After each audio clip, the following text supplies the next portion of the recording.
Okay, so when we look at, now when we go to get our phase encoding, the slope of the phase encoding gradient determines which line of K-space will get filled.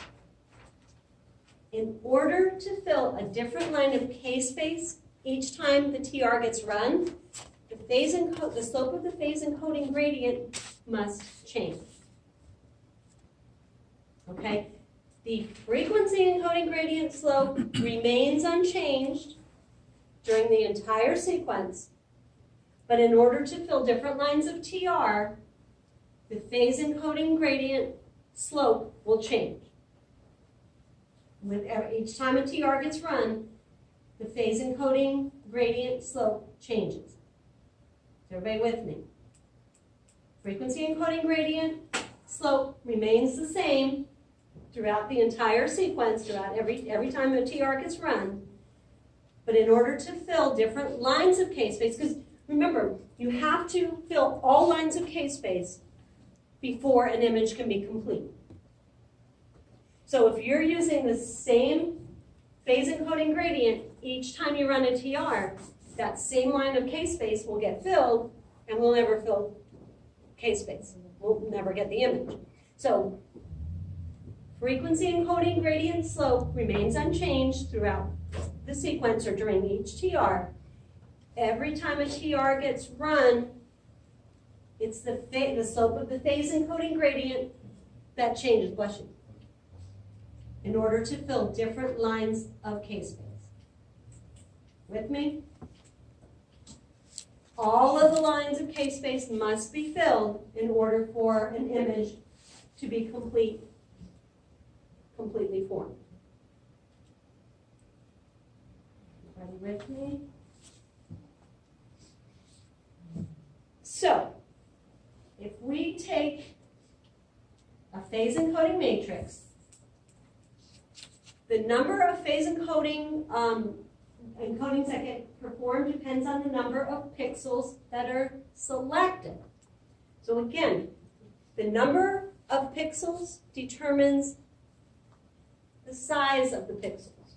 So the max of most system is 1024. We never run a matrix at 1024. Typically it's 256 by, or 512 by 256, or 256 by 256. You guys with me? You guys have seen these numbers. The max it can go is 1024, and no one ever runs a matrix of 1024. Okay, so typically it's 512, 256, 192, 160. We use occasionally 288. You'll see a lot of these different combinations as far as the image matrix goes, but you will never see 1024. Why would I use a 512? Half of that. What? Half of the max. Why would we use a 512 matrix? More detail resolution. Why? Looking for something. No. No. The answer I'm looking for is why. Okay, you said to get more detail. How do we get more detail? Smaller pixels. So if we have 512 pixels in there, they're going to be really tiny, right? If you take that same area and you put 256, that's half of 512, right? You're going to get half of the detail that you would from a 512. So does that make sense? So remember, that number, the bigger number, smaller pixel size, because you're fitting more pixels in that area, and you're getting more detail. If I want to get more signal, what do I do? Use the pixel size. How do you decrease the pixel size? Cut it in half. Like from 5 from. Why would you decrease the pixel size if you want to get more signal? You increase the pixel size, which will decrease the number. No, the field of view always stays, the field of view is staying the same. Okay, we're talking about filling that field of view. Okay, So if I have 500, let's say 512 by 512, I've got little teeny tiny pixels, right? And I've got a ton of detail. If I want to get more signal, I want to increase the size of the pixel. How do I increase the size of the pixel? I decrease my matrix, let's say 128, because now I've got only 128 pixels in that same area, but they're big. And that increases signal. But the trade-off is we lose detail. There's a picture in the book, and it shows a picture of a woman. I don't remember what the pixel size was, but let's say it's 128, and she's really blurry. Then there's a picture next to it, let's say 256 double, or even 512, and you can see every little. Think of it as high definition TV. Remember the days before we had HD TV? And we had a decent picture. We thought we had a great picture. And then in comes high definition. Now you can see every pore on something, depending on how big your TV is, right? Think about it. Some of these movies you watch, or even let's say sports, you see a football game and they zoom in on the coach and you can see like every little nook and cranny in his face. It's incredible. So think about that when we think about matrix. How does it say more signal though if it's bigger? The bigger the pixel, the more signal you get from it, but the less detail you get. Right. So we've got trade-offs here, big time. Okay, so let's talk about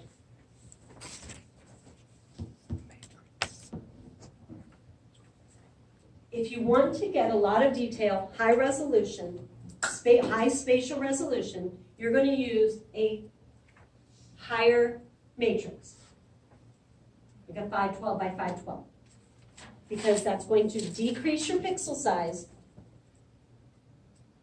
It gives you a lot more detail. You're going to lose signal, but you're going to gain detail, spatial resolution.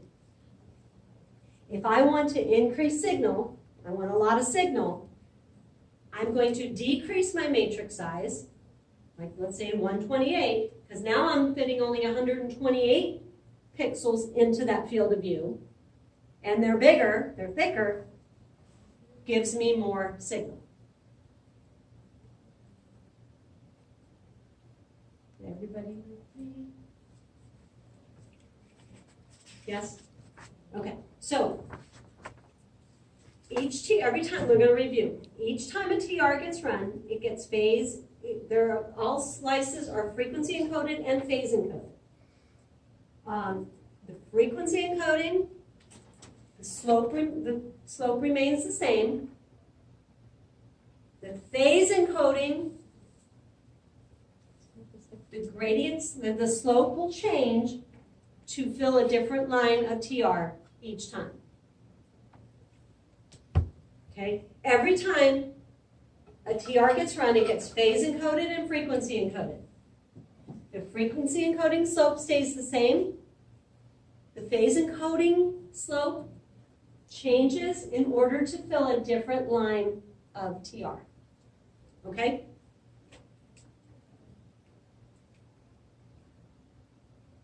We don't have an image until all the lines of K-space have been filled.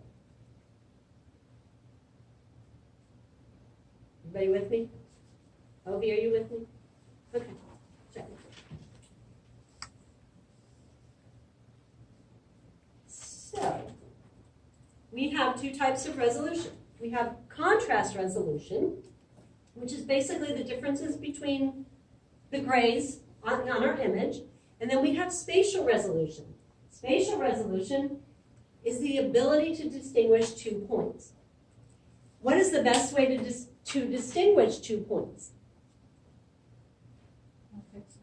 More pixels. The more pixels we have, the better we're able to distinguish, I should say, more detail. Okay, so contrast resolution has to do with the different shades of gray, and spatial resolution is the ability to see, to distinguish between 2 points. So if we look at spatial resolution, let's look at this grapefruit. Okay, this one here, look how big the pixels are. So let's say this is 128. Okay, so the larger the matrix, the more pixels, right? 512 by 512, the more pixels you'll have, but the smaller they'll be, and the more detail you'll be able to see. That is known as a fine matrix. Okay, the field of view remains constant. More pixels, smaller pixels, a fine matrix. So that would be this over here. Okay, as you decrease the number of pixels, it increases the size of the pixels, and it decreases your spatial resolution. Got it? Makes sense. All right. So if you look at these grapefruit, this one has a finer matrix. It has a higher matrix, more pixels.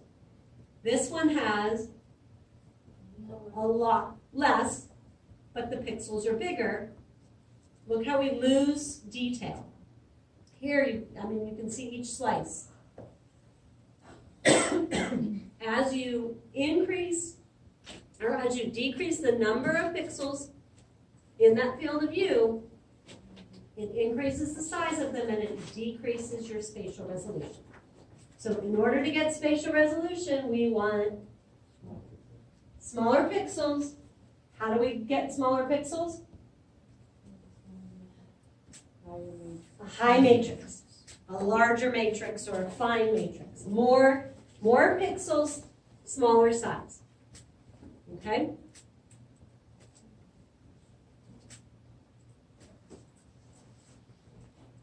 All right, so again, once all of the lines of K-space have been filled, image formation is complete. However, we can sample, the signal can be sampled more than just one time, okay? If we repeat that same phase encoding slope, we're going to fill that line of, that TR is going to fill the line of K-space several times, and it will increase our signal. This is the parameter called NEX, number of excitations, or my GE brass, NSA, number of signals averaged. Okay? Or not, I think that's Phillips. That's Phillips, yeah. NSA is Phillips, NEX is GE. But that number means that you are repeating that scan again. When you repeat that, it fills that line of, that TR fills that line of K-space several times, and the more times you fill it, the more signal you will get. However, what's a drawback? Less resolution. The time goes up. Number of signals has nothing to do with resolution. How many times you repeat it will increase your time. So the more times, the more signals, NEX or NSA, as you raise that number, you will raise your time. Raising time or increasing time, what else does that pose? What can happen? Solve. Patient movement. Okay, so you don't want to have a 12-minute scan, right? Chances of, if you take your number of excitations, your NEX, and you bring it up to 6, you have a 12-minute scan. Knock it down to 3, you have a 6-minute scan. Knock it down to 2, you have like a 4-minute scan. You see where I'm going with this? So typically you're not gonna see a next set at 6. Usually they're 2, 3, 4. Okay, but that, every time you raise or increase your necks, you're just filling that line of K-space, that phase encoding line of TR, the line of K-space gets filled multiple times. The more times you fill it, the more signal you get, and it increases your signal. Okay? So the higher the MSA, the more data in each line of K-space. More data obviously equals better image quality. This process will improve your signal to noise. Everybody knows what SNR is, right? Signal to noise ratio, okay. And then, what is CNR?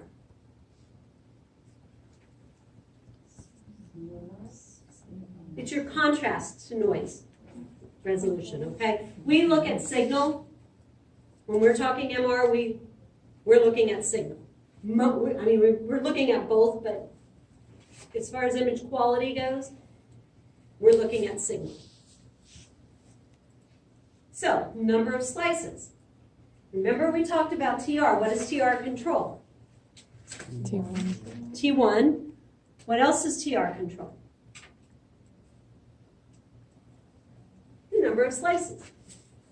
You're doing an MRI of the brain, you're doing an axial, right? The protocol that has been set on the system is for 20 slices. You add 2 slices. What happens? TR goes up. Why?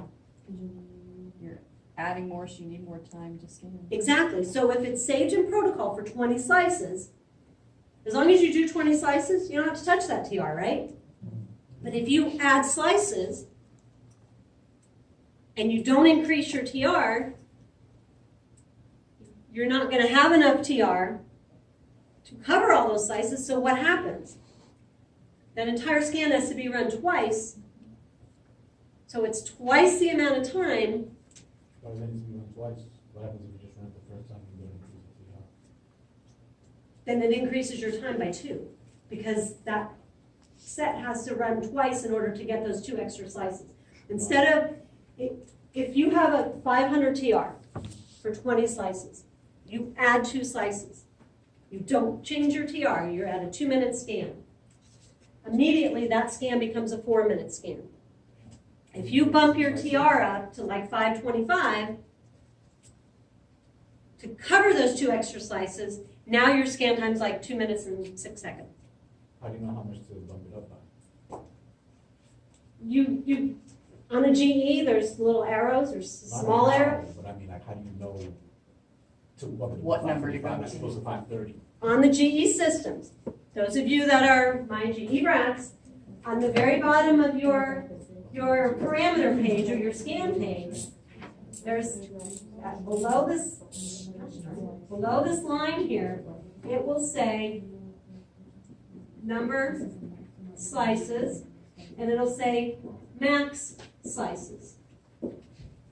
So let's say your number is 22, the max for that particular TR is only 20. So you'll need to bump your TR up using, again with my GE people, there's a small arrow next to your TR. There's this small arrow like this, and then one like this, and then there's one big one. Bumps the TR to whatever. You guys familiar? TR. So if you take this little arrow here and you just click on it, it will increase your TR, and you can watch. This will stay, of course, because this is your number of slices. This will go up to 21. You wait until it goes up to 22, and then you stop. And now you have the necessary amount of TR to obtain the amount of slices that you've selected. So TR controls T1 weighting, image contrast, right? And it also controls the number of slices. Okay, so if you do not, if you have 20 in protocol and you create 22, you add 2 slices, you have to adjust your TR. You won't do it automatically. Some systems have auto, some of our protocols have auto TR, but you have to be really careful with auto TR. Why? Like, They can switch it from waiting. You have to be you have to always be watching your TR. Even if your system has auto TR, you want to watch it because the system doesn't care, isn't concerned about what your image weighting is. You are. You set a protocol and you set it for T1 and you set your TR at, let's say 500. You add 10 slices, and if that auto TR kicks up to 950, what happens? No. What happens, Omi? What happens to your image contrast? If you're what? What happens to your image contrast as you increase your TR? It goes towards T2. No. No? It eliminates T1 because TR controls T1. TR doesn't control T2. TR control. Remember, in order to obtain a T1 weighted image, what do we need to do? T1, a short TR, short T. Yes. What do we need to do in order to obtain a T1 weighted image? Emphasize T1.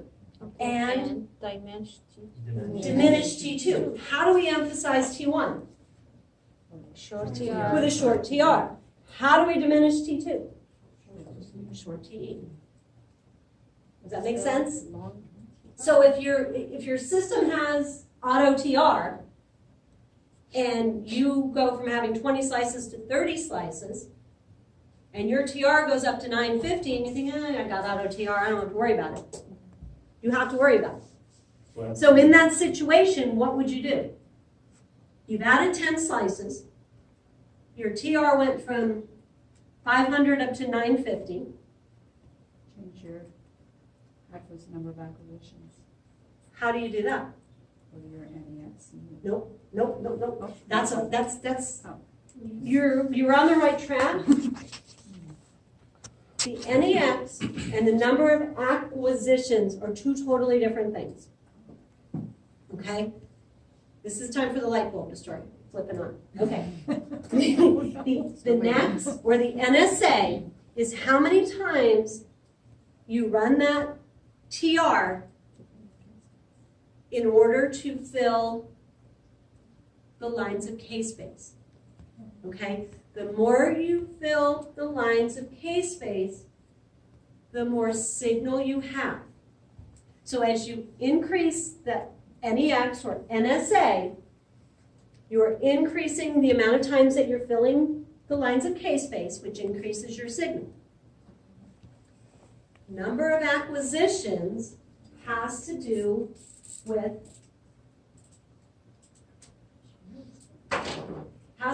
this. The number of slices and the maximum slices. So, all right. 20 slices with a TR of 500. You add 10 slices. Your TR goes up to, let's say, 900. To run those 20, to get those 20 slices with a TR of 500, it runs it 1 acquisition, only 1 time. Now you've added slices, okay? Your TR has gone up. You're diminishing your T1 weighting, which was what you were set out to accomplish. So you need to take that 900 TR, drop it down, run that acquisition twice, okay, at a lower TR in order to accomplish your T1 weighting, which is what you're set out to do. That's where acquisitions comes into verbalization. Does that make sense? So we have NEX or NSA, which pertains to what? Filling K-space controlling your signal, right? How many times that line of K-space gets filled, okay? Then we have acquisitions, which is how many times that scan has to run to perform what you're asking it to for the amount of slices. So let's say 20 slices runs at 2 minutes. You add 10, but your TR goes way up. So now you're going to back your TR down so that it would run, now we have 30 slices. You're going to run, you try to make it even. Try to, I was kidding with one of the students that I had years ago. Her math stunk. She was horrible at math. So I always told her, just try to cut it in half if you can. Okay, so let's say 20 slices was the original, you added 10. Now you have 30. You want to try to get a TR that will accommodate how many slices? 15. So then you'll have 2 acquisitions. Okay, your TR will remain low, so you can obtain your T1 weighting that you were trying to accomplish. Okay, the acquisition will run twice, but you'll be able to keep your TR low, and it'll keep your time low. Okay, whereas the TR may go up, and the time will stay the same. Okay, but you don't want that 900 TR, because you're going to lose your T1 weighting. Does that make sense?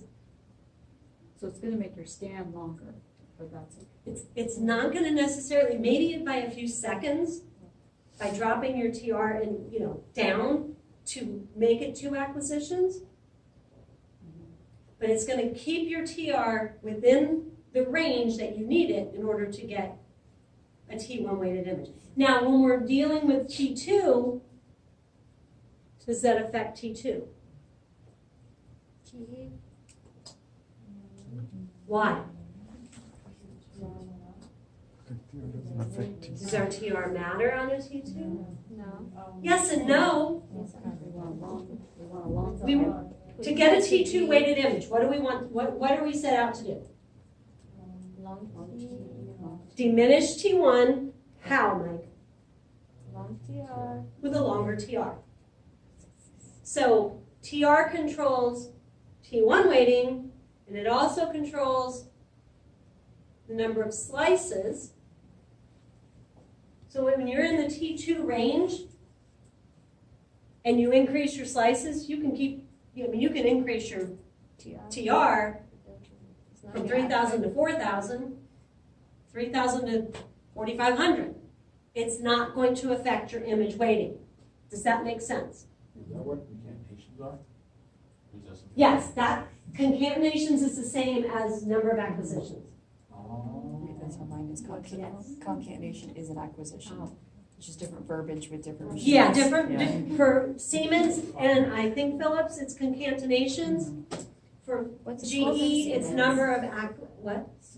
What's in Siemens is concatenations, yeah. It's Ah, the same as number of acquisitions. So as I was talking about the number of weird word. slices per TR, if you don't have enough TR and you're in a T1 weighted and your TR is going to go up to 900, you bring your you increase your concatenations from 1 to 2, let's say, so that it keeps your TR low, so you can accomplish T1. Is that like a aha moment? Does that make sense to those of you that are scanning? Does that make more sense? That's why, that's what concatenations and number of acquisitions, when you see that number change, that's what we're doing. We're trying to maintain our TR so that we don't change our image weighting. Make sense? All right. Whew. Okay, so the length of the TR determines the maximum number of slices. So again, you have to be very careful, especially when you're in the T1 weighting, trying to accomplish a T1 weighted image. A longer TR obviously allows more slices to be selected and encoded than a shorter TR, but the trade-off there is your weighting. You have to be very careful.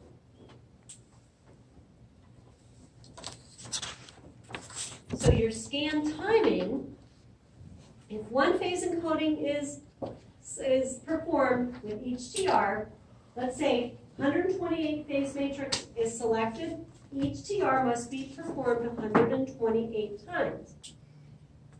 256 phase is selected, it must be performed 256 times. Does that make sense? So phase encoding matrix directly affects your scan time. Your first number is your frequency matrix, your frequency encoding matrix. Your second number is your phase encoding matrix. How many of you all have seen the tech change the matrix, but change the phase encoding? They usually change from like 256 or 90. Correct. Bringing your phase matrix down will